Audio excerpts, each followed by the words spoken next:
Hello guys, नमस्ते सबैजनालाई, राधे राधे। हजुरहरू कस्तो हुन्छ? म चाहिँ भने सन्चै छु। यो चाहिँ मेरो मर्निङको भिडियो हो नि त। चाहिँ हिजोकै भिडियो नि त मेरो मर्निङको, किनभने म चाहिँ बिहानै उठ्छु नि त। एकदम मलाई चाहिँ हतार हुन्छ नि त। त्यही भएर म चाहिँ बिहानै उठेर यता म चाहिँ झाडुहरू पनि सबै मारिरहेको थिएँ, किनभने बाहिर चाहिँ पुरा अँध्यारै थियो नि त। 5 बजिरहेको थियो, बिहानको मर्निङको 5 बजिरहेको थियो नि। मतलब बिहानको 5 बजी मर्निङको यति अँध्यारो हुन्छ। म चाहिँ त हजुरहरूलाई टाइम देखाइरहेको थिएँ नि त, यति अँध्यारो छ, यति टाइम भयो भनेर। तर म चाहिँ झाडु मारिरहेको थिएँ। त्यसको बादमा यता हेरेर पुरा अँध्यारो थियो बाहिर त, एकदम निक्लिन सक्नु अँध्यारो के, मतलब मान्छेहरू नचिन्ने पुरा एकदमै अँध्यारो थियो कि। चाहिँ अनि त्यहाँबाट झाडुहरू पनि मारिरहेको थिएँ। एकछिन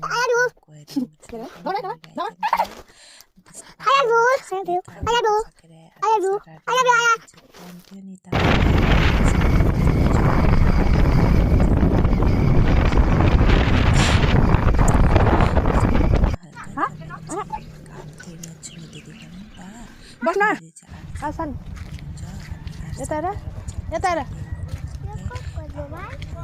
खै कसको थाहै छैन।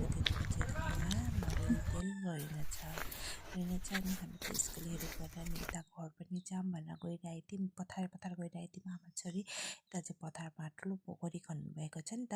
पोखरीमा चाहिँ अनि एकदम माछा धरिराख्नु भएको रहेछ नि त। त्यहाँ चाहिँ मेरो नानीलाई एकदम माछा, उसलाई पनि धर्नु जानु रहर लाग्यो अरे के। मतलब जान त गएन, माथिबाट हेरिरहेको थियो। त्यो पनि के भन्छ भने ऊ चाहिँ जान्छु भनेर गइरहेको थियो। त्यसको बादमा पनि हामी यता घरबाट निस्क्यौँ। अनि चाहिँ बहिनीलाई धर्न बसिरहेको थियो नि त। एकदम बहिनी चाहिँ मान्ने होइन,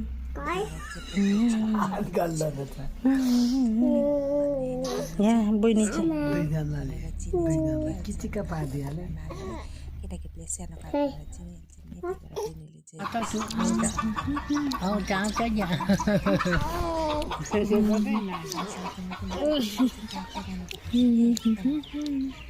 झुल्लामा ओछ्यानमा त सुक्नै कतिले